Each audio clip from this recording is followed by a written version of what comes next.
Zanu PF.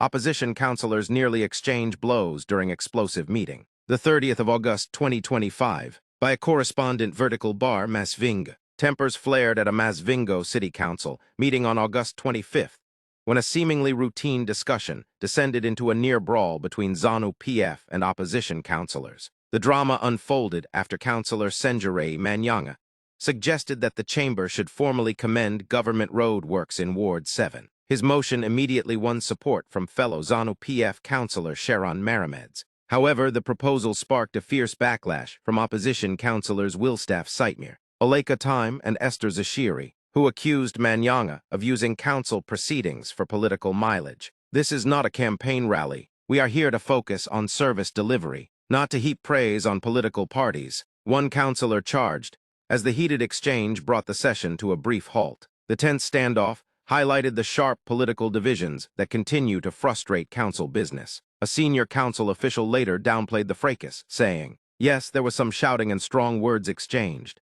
but these things happen in council meetings. What is important is that we managed to continue with business after the incident. Everything is now under control,